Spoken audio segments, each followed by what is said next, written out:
수도권과 강원 등 중부 지역에 100mm가 넘는 물폭탄이 쏟아져 담장이 무너지고 도로가 침수되는 등 피해가 잇따르고 있습니다. 현재 전국적으로 비는 소강 상태지만 중앙대책본부는 비상근무 체제에 돌입했습니다. 첫 소식 전민석 기자가 보도합니다. 옹벽이 무너져 시뻘건 흙이 드러났습니다. 콘크리트 잔해에 깔린 의자는 처참하게 구겨졌습니다. 보다시피 담벼락이 사람 앉아있는 자리에 다 넘어와 있으니까. 새벽부터 오전까지 서울과 충청 등에는 시간당 30mm가 넘는 폭우가 쏟아졌습니다. 누적 강수량은 충남 예산에서 174.5mm, 인천 강화에서 155mm를 넘었습니다.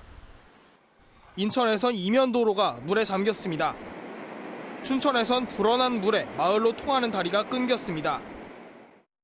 평소 관광객들로 북적이던 서울 청계천도 아침 8시부터 출입이 전면 통제되면서 관광객의 발길이 끊겼습니다. 충남 대산공단에서는 낙뢰로 정전이 돼 공장 가동이 중단됐습니다. 중앙재난안전대책본부는 위험 지역을 점검하는 한편 응급 복구 태세에 들어갔습니다. MBN 뉴스 전민석입니다. 오늘 밤부터는 충남과 전북에 많은 비가 쏟아질 것으로 예상됩니다. 일요일까지 중부지방에 300mm가 넘는 물폭탄이 쏟아질 것이라고도 하는데 충남 공주보에 취재기자 나가 있습니다. 김영은 기자, 지금 상황은 어떻습니까? 네, 저는 충남 공주보에 나와 있습니다. 오늘 오전부터 세차게 내리던 비는 내리다 그치기를 반복하면서 현재 소강 상태에 접어들었습니다. 하지만 이번 장맛비로 현재 금강 수위가 많이 올라와 있는 상태인데요. 강한 비구름대가 빠르게 남하하면서 오늘 밤 사이 충남 남부와 전북, 전남 북부를 중심으로 많은 비가 내릴 것으로 예상됩니다. 일요일까지 중부지방은 장마정선의 영향으로 300mm 이상, 강원 영동과 일부 남부에도 120mm 안팎의 비가 더 내리겠습니다. 이번 비는 국직성 호우로 취약 시간대인 밤이나 아침에 집중되고 있습니다. 지금까지 많은 비가 내린 만큼 지반이 약해져 산사태나 축대 붕괴 등에 주의해야 합니다. 중부 지역의 비는 일요일 밤까지, 남부는 내일까지 이어지겠습니다. 사실상 여름 장마가 끝난 다음 주부터는 찜통더위가 전망됩니다. 지금까지 충남 공주보에서 MBN 뉴스 김영현입니다. 이번 장맛비는 이상하리만큼 밤과 새벽에 집중적으로 내리죠. 오후에는 언제 그랬냐는 식으로 비가 싹 그치고요. 이유를 강대엽 기자가 알아봤습니다. 이른 아침 시민들은 장대비 속에 서둘러 발걸음을 옮깁니다. 그러다 오후가 되자 언제 그랬냐는 듯 비가 그칩니다. 이번 장맛비는 밤부터 다음 날 오전까지 집중됐다가 오후부터 약해지는 양상을 보이고 있습니다. 바람에 따른 온도 차이 때문입니다. 밤사이 남쪽 북태평양 고기압이 있는 지역에서는 따뜻한 남서류가, 북쪽 찬 공기가 있는 지역에서는 차가운 북서풍이 불면서 두 지역 간 온도 차이가 커져 비구름의 움직임이 활발해집니다. 비구름 때 남북 전후로 해서 온도 경도가 강해짐에 따라서 대류가 강하게 발달하면서 비가 많이 왔습니다. 낮부터는 바람이 잦아들고 남북의 온도 차이가 작아지면서 비구름의 움직임이 둔해져 비가 줄었습니다. 기상청은 주말까지 남은 장마 기간도 이런 식의 치고 빠지기 폭우가 내릴 가능성이 크다고 보고 밤사이 비 피해를 특히 조심해야 한다고 당부했습니다. MBN 뉴스 강대엽입니다. 북한 김정은 위원장이 어제 직접 신형 미사일 발사를 지휘한 것으로 확인됐습니다. 미사일 도발을 한 이유도 나만 들으라고, 남한을 향한 경고였다고 아주 대놓고 밝혔습니다. 송정 기자입니다. 김정은 국무위원장이 아파트 단지 뒤로 발사되는 미사일을 긴장한 표정으로 지켜봅니다. 경야는 최고 용도자동 측에서는 남조선 군부 호정 세력들에게 엄중한 경고를 보내기 위한 무력 시위의 일환으로 이번 발사가 남한을 겨냥한 경고성 도발이었다는 점을 적나라하게 밝힌 겁니다. 미사일 비행거리도 한반도 전역이 사거리에 들어갈 정도였고 기습 발사가 가능한 이동식 발사대 사용도 포착됐습니다. 무력 시위 이유도 밝혔습니다.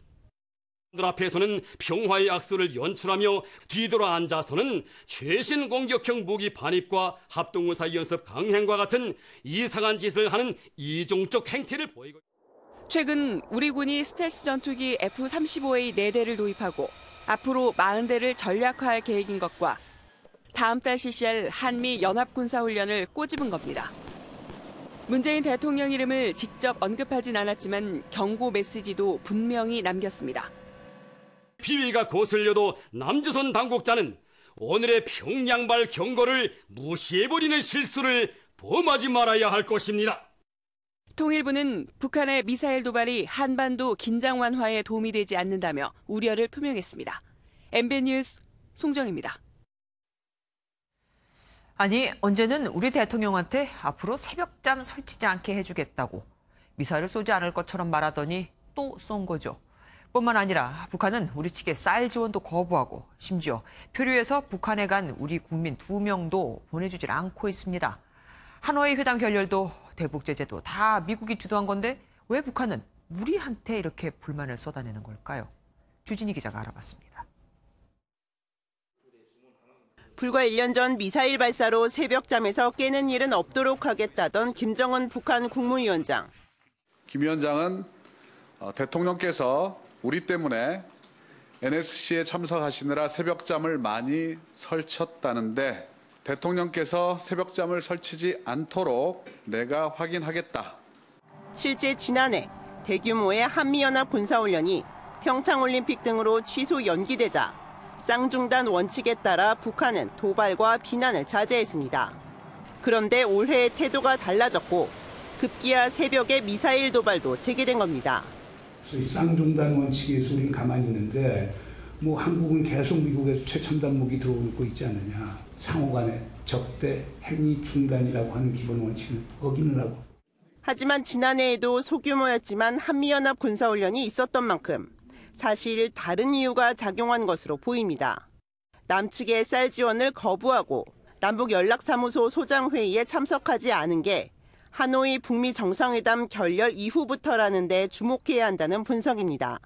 결국 한국 정부가 역할을 더 해야 된다는 거죠. 미국과의 줄다리기를 하는데 한국 정부가 그러한 노력에 동참을 하지 않고 한 발 물러서 있다는 비난이 청와대는 북한 매체의 보도일 뿐이라고 일축하며 상대의 공식 입장이 아닌 것에는 코멘트하지 않겠다고 밝혔습니다. MBN 뉴스 주유진입니다. 한미 군 당국이 처음으로 북한이 발사한 미사일은 신형 단거리 탄도미사일이라고 공식 인정했죠. 성능도 대폭 개량돼 이제 군사 분계선까지 올 필요도 없이 북한 후방에서 쏴도 남한 어디에나 북한의 미사일이 도달할 수 있습니다. 우리에게 현실적으로 얼마나 위협적인지 연장현 기자가 정리해봤습니다. 한미 군 당국은 북한이 발사한 단거리 탄도미사일이 풀업 기동을 했다고 밝혔습니다. 미사일이 최대 고도까지 올라간 뒤 하강하는 단계에서 다시 상승 비행을 하는 일종의 회피 기동을 하는 모습이 러시아의 이스칸데르 미사일과 비슷하다는 겁니다. 또 지난 5월에 발사된 것과 어제 발사된 미사일을 동일한 종류로 보고 있는데요. 실제 북한이 공개한 사진을 봐도 미사일 자체의 모습은 물론이고 이동식 발사대까지도 유사한 모습입니다. 사거리는 두 발 모두 600km 정도로 평가가 됐지만 전문가들은 최대 사거리가 700km까지 도달할 것으로 분석하고 있습니다. 이 말은 북한의 이동식 발사대가 군사 분계선 근처로 올 필요도 없이 이 평양에서 제주까지 남한 전역을 타격할 수 있다는 얘기입니다. 그렇다면 우리 군의 요격 체계는 어느 정도로 갖춰져 있을까요? 고고도 미사일 방어 체계를 뜻하는 사드는 말 그대로 고도가 높은 중장거리 미사일 대비를 위한 체계여서 낮고 변칙적으로 날아오는 북한판 이스칸데르를 요격하기 어렵습니다. 또 현재 배치되어 있는 패트리엇 미사일들도 요격 가능 고도가 충분치 않은 등의 한계가 있어서 요격 확률이 높지 않다는 지적입니다. 북한이 핵무기 소형화에 성공할 경우 이 미사일에 핵무기를 장착해서 공격에 나설 수 있다는 점도 우리로선 부담입니다. 우리 군은 요격 체계들을 중첩하고 또 촘촘히 배치해서 북한판 이스칸데르의 요격 확률을 높이는 데 주력한다는 방침입니다. 이를 위해 개량된 국산 탄도 요격 미사일을 전력화하고 또 향후 요격 범위가 더 넓은 패트리엇 미사일들을 추가로 배치할 계획입니다. MBN 뉴스 연장현입니다. 여기서 한 가지 짚고 넘어가야 하는 게 있습니다. 북한이 제주도까지 사정권 안에 드는 위협적인 미사일을 실험했는데 우리 합참도, 주한미군도 모두 한국의 위협이 안 된다고 한 부분입니다.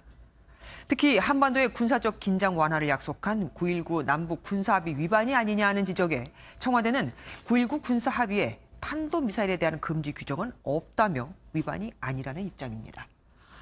군사합의 내용을 보면 지상에서는 군사분계선을 기준으로 위아래 5km씩 10km 범위에서 적대 행위를 중단하게 돼 있고 바다에서도 서해와 동해 모두 구간을 정해놨는데 북한이 미사일을 쏜 원산은 이 범위 밖이라서 위반에 해당하지 않는다는 겁니다.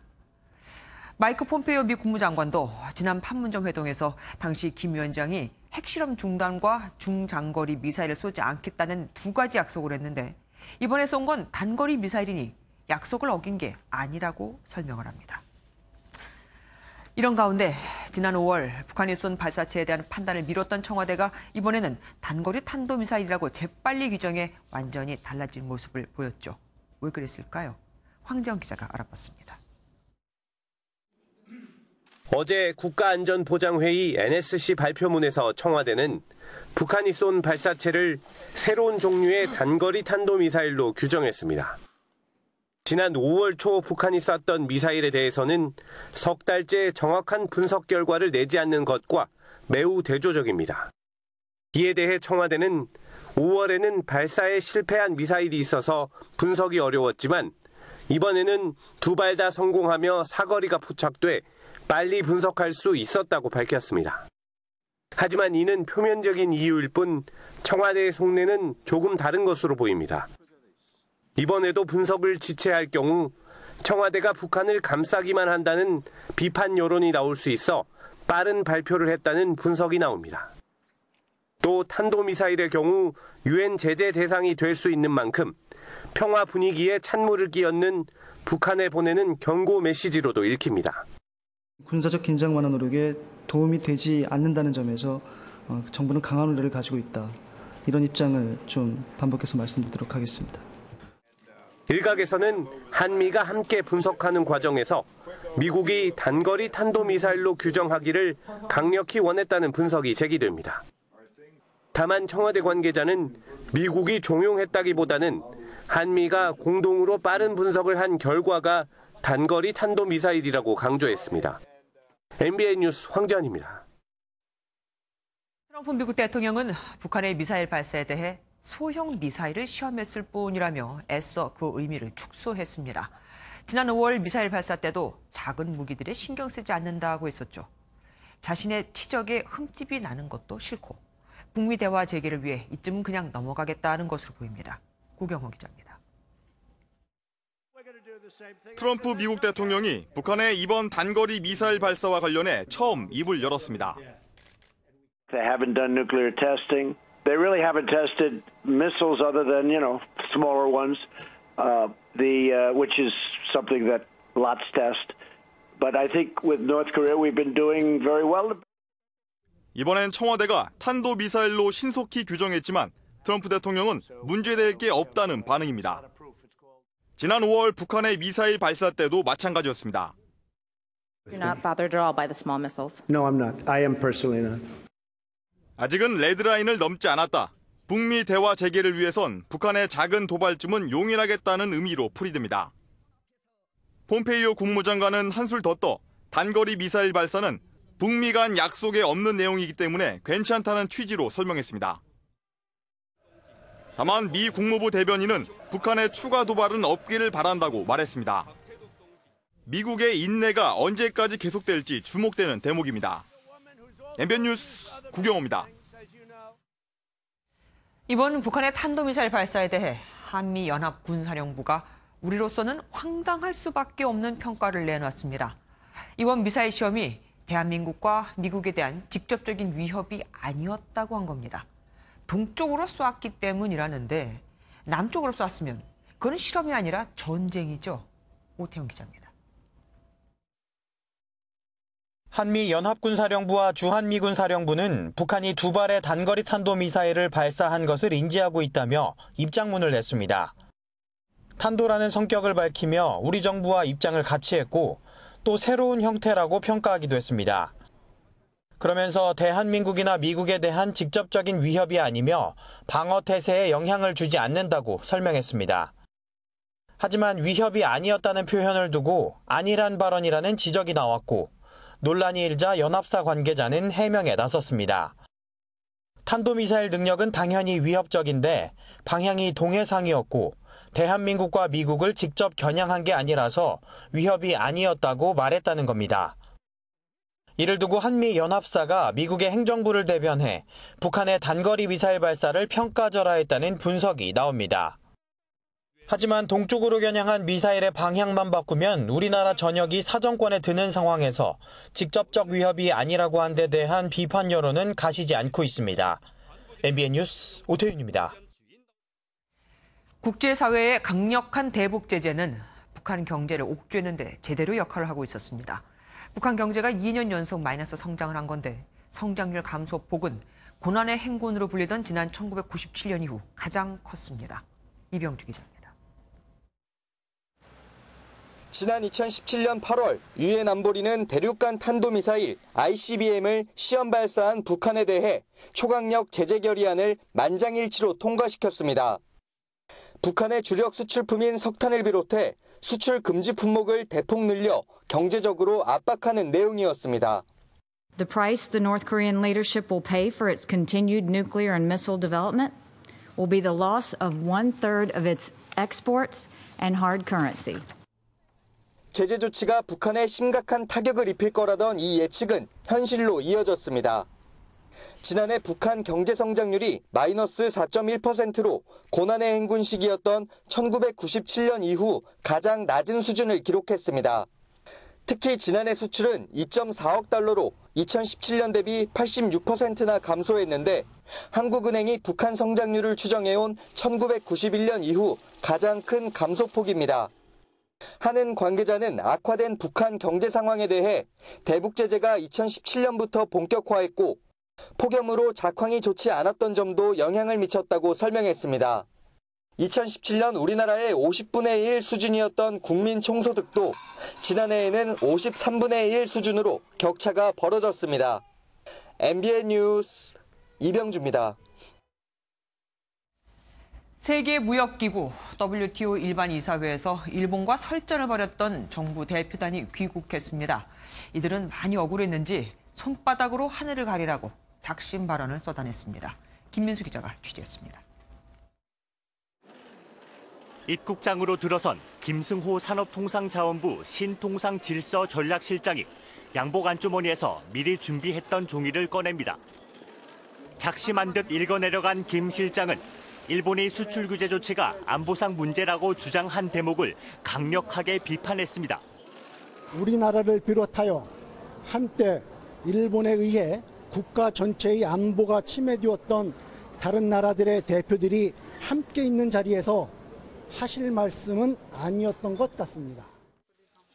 일본이 WTO 일반 이사회에서 아무도 한국을 지지하지 않았다고 했던 주장에 대해서는 불편한 심기를 그대로 드러냈습니다. 한 손으로 하늘을 가리라 그러십시오. 김 실장은 다른 나라 대표단으로부터 우리의 연설문에 대해 심정적으로 동의하고 훌륭하다는 연락을 받았다고 소개했습니다.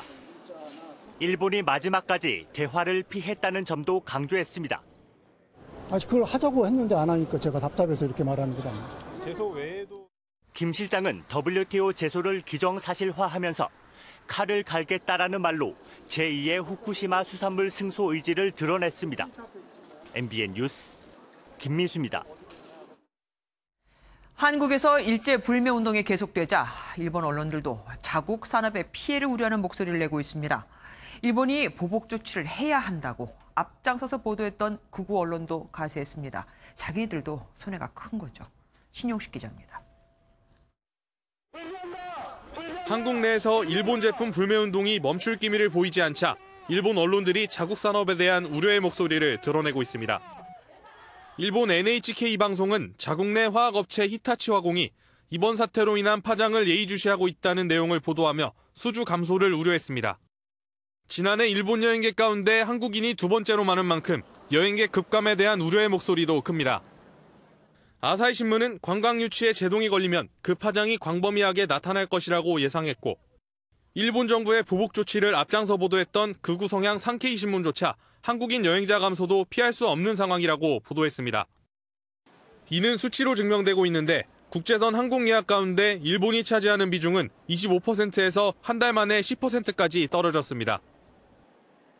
국제선 항공권 취소권 10건 가운데 4건은 일본행 항공권으로 일본 현지에서 한국인 여행객을 맞이하는 가이드들은 이런 움직임에 실제 타격을 받고 있습니다. 오시는 분들이 정말로 현저하게 감소한 건 사실이고요. 이러다가 이게 계속 오래 가다 보면 이건 접어야 된다 뭐 이런 얘기도 나오고 좀 많이 힘들어하죠. 원래 7, 8, 9는 극성 속에 들어가는데 일이 없어가지고 다들 이제 걱정을 하고 있습니다. 불매운동을 넘어 일본 여행을 취소하는 움직임으로 번지고 있지만 일본 내에서조차 이를 막을 뚜렷한 해법을 찾기 어려워 우려의 목소리는 당분간 계속될 것으로 보입니다. MBN 뉴스 신용식입니다. 한미일 의원회의 참석차 미국을 방문한 우리 대표단이 미국 의원들을 잇따라 만나 일본 수출 규제 부당성을 설명했습니다. 하지만 예상대로였습니다. 미국 의원들은 우리 측 입장에 공감하면서도 중재에 대해서는 난색을 표했다고 합니다. 기본적으로 양국이 해결하라는 거죠. 박유영 기자입니다. 정세균 전 국회의장을 단장으로 한 국회 방미단이 미국 상하원 의원들과 릴레이 면담을 하고 국제 여론전에 나섰습니다. 방미단은 공화당인 톰 코튼 상원 군사위 전략군소위원장과 민주당인 브랜드 셔먼 하원 외교위 아태소위원장 등 동북아 문제에 이해가 깊은 의원들을 주로 만났다고 설명했습니다. 한미일 간의 협력 시기가 일본의 경제 보복 조치로 인해서 심각하게 훼손될 우려가 있고 미국의 이익하고도 상당히 배치된다. 그 부분에 대한 우려를 전달하는. 미 의원들은 우리 측 입장에 공감하면서도 직접적인 관여에는 선을 그었습니다. 자국의 직접적인 이해가 걸려있는 문제가 아니라고 생각들을 해서 폭넓게 이해하고 있는 부분이 좀 적었고. 박경미 더불어민주당 의원 역시 테드 요호 아태소위 간사가 일본 결정이 감정적이고 합리적이지 않다고 하면서도 중재 의지는 없는 것으로 보여 아쉬웠다고 분위기를 전했습니다. 우리 시간으로 오늘 밤 10시부터는 한미일 3국 의원들이 경제와 무역, 안보 이슈를 놓고 토론을 벌이는 의원회의도 열립니다. 방미단은 이 자리에서 일본 조치의 부당성을 다시 한번 알리고 미국과 일본 의원단에 일본 수출 규제 철회 촉구 결의안을 전달할 계획입니다. MBN 뉴스 박영입니다. 러시아 국방부가 논란이 되고 있는 러시아 군용기의 독도 영공 침범과 관련된 영상을 공개했습니다. 그런데 독도 영공을 침범한 조기경보 통제기는 쏙 빼고 러시아 폭격기 옆에서 경기 비행한 우리 전투기만 확대해서 보여주고 있습니다. 교묘히 침범 사실을 부인하고 있는 겁니다. 백길종 기자입니다. 러시아 폭격기 Tu-95 2대가 활주로를 따라 달리다 이륙해 구름 속으로 사라집니다. 이어 중국 폭격기 H-6가 모습을 드러냅니다. 러시아 국방부가 지난 23일 한반도 일대에서 실시한 중러 연합훈련 영상을 공개했습니다. 영상에는 러시아 폭격기 옆으로 따라오는 전투기도 등장합니다. 러시아 국방부는 영상을 확대하면서 이 전투기를 강조했는데 2개의 수직 꼬리날개 등의 특성으로 볼 때 한국의 F-15K라고 추정됩니다. 이 영상을 공개한 러시아 관영 매체는 한국이 폭격기들이 영공을 침범했다고 주장하고 전투기를 출격시켰다고 전했습니다. 하지만 이 1분 20초 정도의 영상에는 정작 독도 영공을 침범한 조기경보 통제기 A-50의 모습은 찾아볼 수 없습니다. 이를 두고 우리 측에서는 러시아가 의도적으로 폭격기만 보여줘 영공 침범 사실을 은폐하려는 것 아니냐는 지적이 나옵니다. 영공 침범을 부인하고 한국의 대응이 과했다는 점을 주장하고 있지만 정작 핵심 영상은 공개하지 않아 논란을 잠재우기에는 역부족이라는 분석입니다. MBN 뉴스 백길종입니다. 평소 미국 내 이슈는 물론 국외 사안에 대해서도 시간에 관계없이 트윗을 올리는 트럼프 미국 대통령. 하지만 이번엔 아주 조용합니다. 일본이 자국 영토에서 일어난 일이라고 주장하고 있으니 눈치를 보는 걸까요? 보도에 장명훈 기자입니다. 미 국무부의 정례 브리핑에서 한 외신 기자가 러시아 군용기의 한국 영공 침범에 대해 질문합니다. 질문이 채 끝나기도 전 대변인은 애매한 뉘앙스의 발언을 합니다. Fighter planes invaded Korean air defense identification zones. What is your comment? I mean, the Japanese might have issue with you saying that, but yes. 자국 영토에서 벌어진 일이라고 주장하는 일본 측 입장을 의식한 것으로 보입니다. 하루 전 에스퍼 미 국방장관이 한국 영공 침범이라고 분명히 밝혔음에도 일본의 주장을 무시하긴 어렵다는 뜻으로 풀이됩니다. 트윗 광으로 불리는 트럼프 미국 대통령도 웬일인지 한일 갈등에 대해선 침묵으로 일관하고 있습니다. 우선 수출 규제 문제나 독도 영유권 분쟁은 역사적인 요인이 큰 복합적인 문제이기 때문에 미국도 손을 쓸 수 없다는 분석입니다. 미국은 일본의 입장에 동조적인 게 큰 거죠. 때문에 이 문제에 개입해서 뭐 할 수 있는 것도 없고 얻을 수 있는 것도 없다라고 보는. 미국에 대한 실질적인 피해도 없을 뿐더러 주요 동맹국인 일본을 자극하지 않으려는 의도가 엿보인다는 분석입니다. 이 때문에 미국은 일단 한일 간 원만한 해결을 바란다는 원론적인 입장을 고수할 것으로 전망됩니다. MBN 뉴스 장명훈입니다. 가루형 마약, 코카인을 와인에 녹여 들여오려던 외국인이 재판에 넘겨졌습니다. 무려 4만 6천여 명이 동시에 투약할 수 있는 양이었는데 검찰의 새로운 과학수사 덕분에 범인을 잡을 수 있었습니다. 이혁근 기자가 단독 보도합니다. 지난달 18일 인천공항으로 입국한 홍콩인 리모 씨의 여행 가방은 어딘지 좀 이상했습니다. 리 씨는 브라질에서 출발해 아랍에미리트를 거쳐 한국에 도착했는데 가방에 와인이 10병이나 들어있었기 때문입니다. 마약 첩보를 입수한 검찰은 리 씨의 와인에 대해 과학수사를 의뢰해 정밀 성분 분석에 나섰습니다. 이곳은 마약 감정을 할 수 있는 대검찰청 법화학실입니다. 와인과 추출액을 해당 용기에 넣고 잘 섞일 수 있도록 흔들어줍니다. 장비에 넣고 일정 시간 뒤에 잘 섞인 용액을 최종 추출물로 옮겨서 최종 추출물을 분석 장비로 가져갑니다. 분석 장비에 넣고 장비를 돌려주게 되면 최종적으로 용액 안에 있는 마약의 양과 마약의 종류를 정확하게 파악할 수 있습니다. 처음으로 첨단 과학수사 장비를 활용해서 술에서 마약을 검출한 사례로 총 와인 10병에서 코카인 466g을 검출해냈습니다. 코카인 466g은 일반적으로 한 번 투약량이 0.01g임을 감안할 때 무려 46,600명이 투약할 수 있는 양입니다.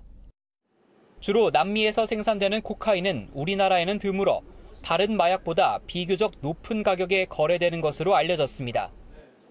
결국 국내에서 코카인을 팔아 일확천금을 노리던 홍콩인은 검찰의 과학수사에 덜미를 잡혀 지난달 27일 구속된 상태로 재판에 넘겨졌습니다. MBN 뉴스 이혁근입니다. 부산 광안리 해수욕장에 총기와 인공기를 든 북한군이 출현했다는 신고가 접수돼 경찰이 출동했는데 장난감 총을 든 우리나라 대학생들이었습니다. 시민이 놀라고 경찰이 총출동했지만 이들이 불법을 저지른 건 아닙니다. 박상호 기자입니다. 북한 군복을 입은 남성들이 배에서 뛰어내립니다. V자 형태로 정렬하더니 인공기를 들고 서서히 해안가로 걸어 나옵니다. 물 밖으로 나온 이들은 갑자기 전단을 뿌리기 시작합니다. 지금부터 남조선 국민들에게 최고사령관 동지의 서신을 전합니다. 마치 북한군이 상륙한 것처럼 준비한 성명서까지 낭독합니다. 전쟁을 막는 방법은 두 가지다. 힘으로 유지하는 진짜 평화 그리고 항복이다. 남조선이 할 수 있는 것은 항복뿐이다. 대낮에 벌어진 난데없는 소동에 경찰까지 출동했습니다. 총을 들고 무슨 구호를 내치든지 숨죽지도 한 사람들이 많지 여기 여성분들은. 이들은 전국 대학생 대표자 협의회 소속으로 1980년대 학생운동을 주도한 전대협과는 무관한 우파를 표방하는 단체로 알려졌습니다. 유튜브에 올리려 영상을 촬영했다고 진술했습니다. 경찰은 이들의 행위가 국가보안법 위반에 해당하지 않는다고 판단하고 모두 집으로 돌려보냈습니다. MBN 뉴스 박상호입니다. 소규모 아파트나 주택가에는 아직도 얇은 플라스틱으로 된 물탱크가 있는데 대부분 이 물탱크를 관리하는 주체가 없습니다. 관리하지 않고 오랜 시간이 지나면 어떻게 될까요? 속 타는 주민들 사정을 박자은 기자가 취재했습니다. 경기도 파주에 있는 70세대 규모의 소형 아파트입니다. 천장 한가운데 푸른 곰팡이가 모락모락 피어 있고 전쟁이라도 난 듯 구멍도 뻥 뚫려 있어 흡사 아수라장입니다. 이달 초 아파트 옥상에 있는 30년 된 로후물 탱크의 파이프가 터지면서 녹물이 아랫집들 천장과 벽 사이로 스며든 겁니다. 곰팡이가 쓸고 청소 한 번도 안 하고 그 탱크가 물이 올라오는 게 어디 중간에가 터져가지고 물이 샌 거예요. 수도꼭지 필터를 갈아봐도 계속 녹물이 나와 일상생활도 할 수 없을 정도입니다. 음식도 못 해 먹습니다. 이게 설거지나 하고 또 씻고 이 정도뿐이 못하고 전부 다 식수나무나 이건 다 사서 먹고. 주민들은 물탱크를 사실상 한 번도 청소하지 않는 등 10년 넘게 방치해 이번 사태가 발생했다고 주장합니다. 지자체를 찾아가 항의도 해봤지만 아파트 주민들이 자체 해결해야 한다는 대답이 돌아왔습니다. 특히 300세대 이하 소형 아파트는 아파트 관리 규정이 따로 없다 보니 책임 소재를 물을 수도 없게 된 겁니다. 규모가 300세대 이상이니까 그 외에만 관리자가 있어야 되고 소규모 아파트는 그런 게 없어요. 그런 데에 대한 제도 보완을. 이렇게 관리되지 않은 로후 물탱크가 어디에 얼마나 있는지조차 파악되지 않은 상황. 언제든 파주 아파트 같은 상황은 재현될 수밖에 없습니다. MBN 뉴스 박자은입니다.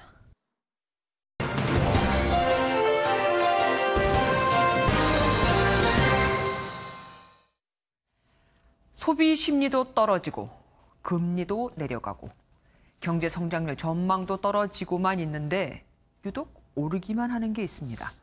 땅값입니다.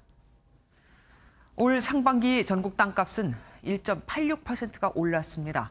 전년 동기보다 좀 떨어지긴 했지만 그래도 오른 거죠.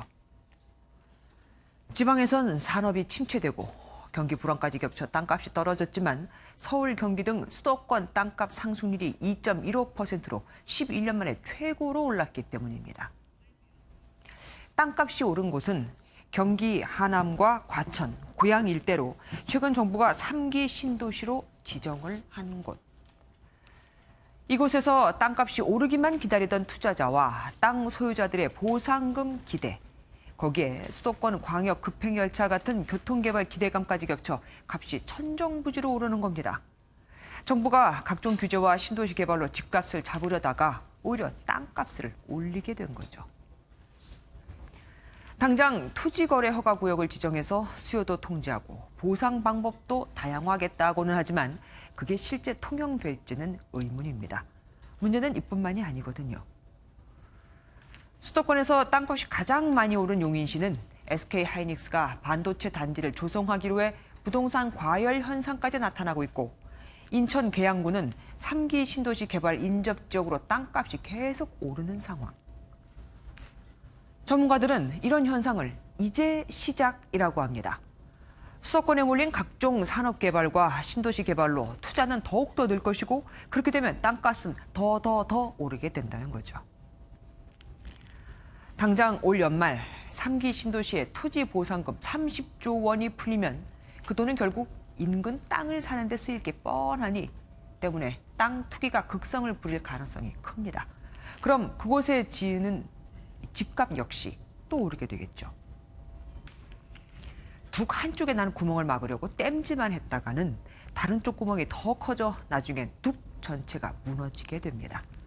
아무리 좋은 정책도 아무리 강력한 대책도 전후 사정을 예측해 모든 변수에 대비하지 못한다면 결국은 실패하게 될 겁니다. 지금까지의 성과를 위해서라도 이 시점에서 검토와 예측, 대책을 제대로 고민해봤으면 합니다. 뉴초점이었습니다.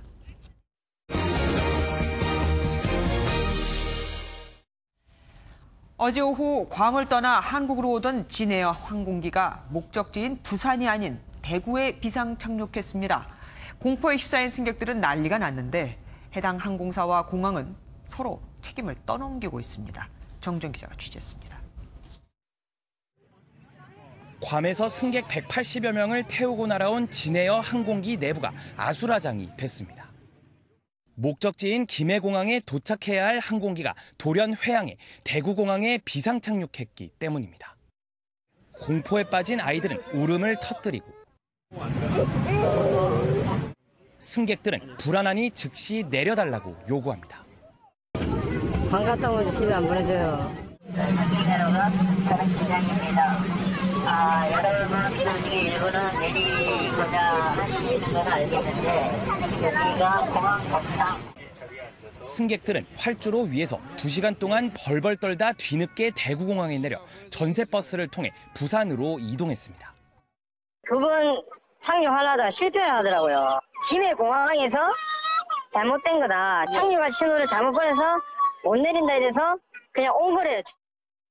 더 큰 문제는 김해공항에 착륙하지 못한 사고의 원인을 놓고 관련 기관들은 책임을 떠넘기고 있다는 겁니다. 진에어 측은 김해공항으로부터 착륙에 필요한 신호가 수신되지 않았다고 주장합니다. 김해공항 관제를 담당하는 공군은 진에어 항공기의 장비 또는 한국공항공사가 운용하는 착륙 관련 장비에 문제가 있다고 반박했고 한국공항공사는 착륙 관련 장비는 조종사와 관제 인력을 돕는 보조장치일 뿐이라며 책임을 돌렸습니다. 무슨 이유로 승객들의 여행이 악몽으로 끝났는지 국토교통부의 철저한 조사가 시급합니다. MBN 뉴스 정주영입니다. 경남 밀양에서 헛간에 신생아를 벌인 비정한 친모가 사건 발생 보름 만에 검거됐습니다. 이미 아이도 있고 빠듯한 살림살이에 키우기 어려울 것 같아서 그랬다고 합니다. 강진우 기자입니다. 경남 밀양의 한 시골 마을로 검은색 승용차가 들어옵니다. 뒷좌석에는 하루 전 자신의 집에서 출산한 40대 여성이 타고 있습니다. 여성은 한 주택 헛간에 아이를 버리고 사라졌고 마을은 발칵 뒤집혔습니다. 경찰은 사건 발생 보름 만에 친모를 찾아냈습니다. 출산 후 병원 치료를 받은 사실과 두 사람의 DNA가 동일하다는 사실도 드러났습니다. 피의자는 임신 사실을 뒤늦게 알았고 평소 지병을 앓고 있었으며 양육할 수 없는 경제적인 어려움 때문에 마을 노인들에게 발견된 신생아는 곧바로 병원에 후송됐습니다. 병원 치료를 받고 태어난 아이는 다행히 큰 문제 없이 잘 자라고 있습니다. 현재는 아이가 잘 지내고 있고 걱정하실 상황이 없다는 거 전달해 드리고 싶네요. 친모는 영아 유기 혐의로 입건돼 수사를 받고 있습니다. 경찰은 피해 신생아를 보호하고 있는 아동 전문 보호기관과 협의해 양육 문제를 결정할 방침입니다. MBN 뉴스 강진우입니다. 김성태 자유한국당 의원 딸의 특혜 채용한 혐의 등으로 이석채 전 KT 회장이 재판에 넘겨졌습니다. 오늘은 김 의원 딸의 공채 입사 지원서가 당시 원서 접수 마감이 끝나고 한 달 후에 제출됐다는 법정 증언이 나왔습니다. 외국어 점수, 자격증, 심지어 채용 부문, 모집 부문까지도 빈 공란이었다고 합니다. 안병욱 기자입니다. 딸이 KT에 부정 채용됐다는 의혹을 전면 반박하며 1인 시위까지 나섰던 김성태 자유한국당 의원. 물밀듯이 밀려오는 이 분노, 이 억울함은 저 스스로도 어쩔 수가 없습니다. 그런데 김 의원 딸의 지원서가 본래 서류 접수 기간보다 한 달 뒤에 제출됐다는 법정 증언이 나왔습니다. 당시 KT 대졸 신입사원 공채 실무를 담당한 A씨는 증인으로 나와 김 의원 딸이 지원서를 낸 건 이미 서류 전형과 인적성 검사까지 끝난 시점이었다고 밝혔습니다. 또 제출한 지원서에는 모집 부문 등이 적혀 있지 않았고 외국어 점수, 자격증, 수상 경력 등도 공란이었던 것으로 기억했습니다. A씨는 이런 지원서를 보면서 신입공채에 지원할 생각이 없어 보였다고 말했습니다. 하지만 이런 지원서를 낸 김 의원 딸이 나중에 합격하면 오해를 할 것으로 생각해 서류를 보완해 다시 제출해달라고 했다고 증언했습니다. A씨는 이처럼 김 의원 딸에게 특혜를 준 건 김 의원의 딸 등을 합격시키라는 상부의 지시 때문이었다고 말했습니다. 이에 대해 이석채 전 KT 회장 측은 7년 전 사건이어서 정확히 기억하기 어렵다면서도 부정 채용을 지시한 적이 없다고 반박했습니다. MBN 뉴스 안병욱입니다. 전북의 상산고가 자율형 사립고 지위를 유지하기로 했습니다. 교육부가 최종 결정을 내린 건데 상산고에 대한 전북교육청의 평가 지표가 위법했다고 봤습니다. 전남주 기자입니다. 전북의 상산고가 자사고의 지위를 유지하게 됐습니다. 교육부는 전북교육청이 자사고 지정 취소를 동의해달라는 요청에 심의 끝에 전북교육청의 결정을 뒤집었습니다. 교육부는 전북교육청의 사회통합전형 선발 비율 지표가 재량권 일탈 또는 남용에 해당하여 위법하고 평가 적정성도 부족하다고 판단하여 부동의함을 알려드립니다. 교육부는 특히 상산고처럼 자율형 사립고 전환 이전 자립형 사립고였던 학교는 신입생 일정 비율을 사회통합 전형으로 뽑을 의무가 없다는 점을 지적했습니다. 상산고 측은 당연한 결과라며 김승환 전북교육감의 사과를 요구했습니다. 상산고와 자사고 지위를 유지하는 것으로 결정이 났으니까 교육감이 이에 대해서 저는 사과를 했으면 좋겠어요. 교육부가 상산고의 손을 들어주자 전북교육청은 참담하다며 법적 대응을 시사했습니다. 차후에 저희들이 이제 법률적 검토를 거쳐서 또 입장을 발표할 기회가 있으면 그때 말씀을 드리겠습니다. 지난달 자사고 재지정 취소 발표 당일 특강을 이유로 교육청에 출근하지 않았던 김승환 교육감은 오늘도 휴가를 이유로 모습을 드러내지 않았습니다. 한편 교육부는 다음 달 1일 서울시 교육청과 부산시 교육청의 자사고 지정 취소 결정에 대해 동의 여부를 심의할 예정입니다. MBN 뉴스 전남주입니다. 우리나라는 무더위 속 장마 끝자락이라 서유럽에 비하면 아주 시원하다고 봐야 할 듯합니다. 사하라 사막의 열기가 서유럽을 덮쳤거든요. 열탕 온도인 40도. 그야말로 폭염입니다. 이건영 기자입니다. 에펠탑 앞 분수대가 수영장으로 변했습니다. 더위를 참지 못한 시민들이 남녀노소 할 것 없이 분수대로 몰렸습니다. 초콜릿으로 만든 에펠탑을 뙤약볕 아래 두자 10분도 안 돼 완전히 녹아내립니다. 어제 파리의 최고 기온은 무려 42.6도. 프랑스 언론은 아프리카 대륙의 이집트 카이로보다도 더운 날씨라고 보도했습니다. I mean, I'm from Indonesia, so I know what like sun is and hot is, but this is just like too much. 이웃나라 독일도 기상관측일에 가장 높은 40도 찜통 더위가 이어지고 있습니다. 얼음물에 머리를 담그는 것도 모자라 아예 얼음물에 들어가 보지만 더위를 쫓아내기는 쉽지 않습니다. 벨기에와 네덜란드에서도 수은주가 계속 상승해 최고 기온을 경신했습니다. 이번 찜통더위의 원인 역시 지구온난화에 따른 기후변화로 꼽힙니다. 사하라 사막 상공의 뜨거운 공기가 유럽 대륙으로 북상한 겁니다. Denn in dem letzten Jahrhundert gab es nur ein einziges Mal in Deutschland 40 Grad in Deutschland und jetzt erleben wir es fast jedes dritte, vierte Jahr. Also die Klimaerwärmung zeigt sich. 2003년 더위로 무려 3만 명이 숨졌던 서유럽에선 더 큰 인명 피해가 발생할지 모른다는 두려움이 커지고 있습니다. MBN 뉴스 이곤열입니다. 카드 번호와 유효 기간이 담긴 카드 정보 57만 건이 유출된 사고가 발생했습니다. 문제는 아마존과 페이팔 같은 해외 사이트에서는 이 정도의 정보만으로도 결제를 할 수 있다는 겁니다. 엄혜림 기자가 보도합니다. 세계 최대 온라인 쇼핑몰 아마존. 카드 번호 16자리와 유효 기간만 입력하면 결제할 수 있습니다. 최근 아마존에서 국민카드 2,000개의 카드 정보가 노출되는 등 카드 번호와 유효 기간은 해커들의 표적이 되기도 했습니다. 이번에 유출된 것으로 확인된 57만 건의 카드 정보도 카드 번호와 유효 기간입니다.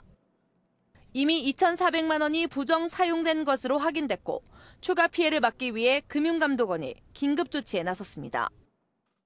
혹시 발생할 수 있는 사고를 사전 예방하는 차원에서 소비자에게 개별 안내하여 카드 교체 발급 및 이번에 유출된 카드 정보는 위에서 아래로 긁는 마그네틱 결제 방식 단말기를 이용해 수집된 것으로 추정되고 있습니다.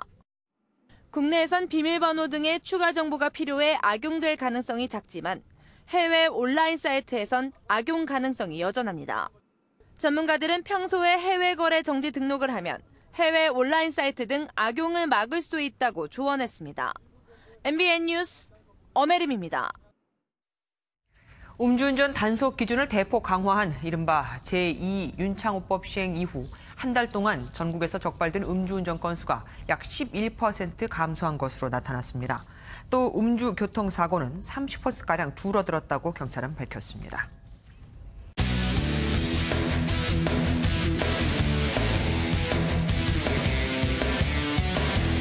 안녕하십니까. 스포츠 뉴스입니다. 세계적인 축구 스타 호날두가 뛰는 유벤투스와 K리그 올스타 팀의 친선 경기가 조금 전 시작됐습니다. 슈퍼스타 호날두를 향한 팬들의 관심이 뜨거웠습니다. 강영호 기자입니다.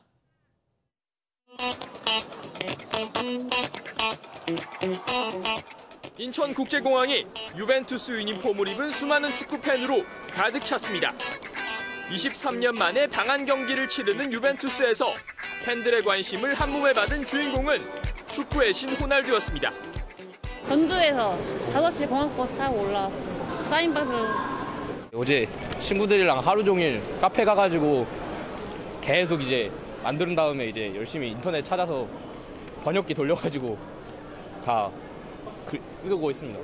이거 여기는 포르투갈어고 이제 호날두 사인해 주세요. 마침내 호날두가 모습을 드러내자 호날두를 연호하는 팬들의 함성이 쏟아졌습니다.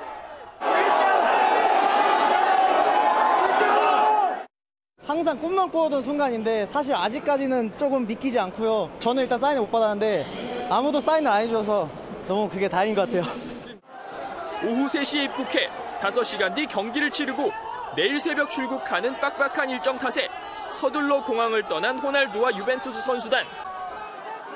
사인을 받을 수도 없었던 짧은 만남이었지만 슈퍼스타를 직접 봤다는 기쁨에 유벤투스 선수들을 태운 버스가 사라질 때까지 자리를 떠난 팬들은 없었습니다. MBN 뉴스 강영호입니다. 굵은 장맛비에 우산도 소용이 없을 정도였습니다. 내일은 전국에서 일요일에는 밤까지 중부지방을 중심으로 장맛비가 이어지겠는데요. 휴가가 가장 집중되는 시기이기도 한 만큼 이번 주말 동안 더 큰 피해가 없도록 신경을 써주셔야겠습니다. 특히 주말 동안에도 중서부 지방을 중심으로는 200mm 이상의 폭우가 우려됩니다. 전북에도 많은 곳은 100mm 이상, 그 밖에 강원 영동과 남부지방도 5에서 많게는 70mm가량입니다. 내일은 경기 남부와 충남을 중심으로 강한 비가 집중되고요. 모레에는 서울을 비롯한 수도권과 강원 영서 지역을 따라서 강한 비구름대가 머무르겠습니다. 오늘 이후로는 주로 새벽부터 낮사이 강한 비가 내리겠고 시간당 많은 곳은 40mm 이상의 집중호우가 우려됩니다. 내일 중부지방 많은 비가 쏟아지면서 서해안 지역을 따라서는 안개도 짙게 끼겠습니다. 경북 지역은 대구의 낮 최고 기온이 33도까지 올라 무척 덥겠고요. 그 밖에 남부지방에서도 대부분 지역에서 열대야가 나타나겠습니다. 동해안 강릉의 낮 최고 기온 32도, 포항은 33도까지 오르겠습니다. 남부지방의 장맛비는 내일 밤에, 중부지방은 일요일 밤에 모두 그치겠고요. 사실상 마지막 장맛비가 될 것으로 내다보고 있습니다. 날씨였습니다. 뉴스팔이 선정한 이 한 장의 사진입니다. 허름한 행색에 휠체어를 탄 장애인이 시청에 와서 도움을 요청하는데 시청 직원들은 거들떠보지도 않습니다. 그런데 이 사람은 장애인이 아닌 이 도시의 시장이었습니다. 장애인과 빈민들이 부당한 대우를 받고 있다는 소식을 들었지만 시청 직원들이 그런 일이 없다며 시장의 눈과 귀를 막자 직접 장애인 행색을 하고는 확인한 겁니다. 아랫사람들이 자신의 눈과 귀를 막고 있지는 않은지 확인하는 것도 훌륭한 지도자의 미덕인 듯합니다. 뉴스팔 여기서 마치겠습니다. 함께해 주신 여러분 고맙습니다.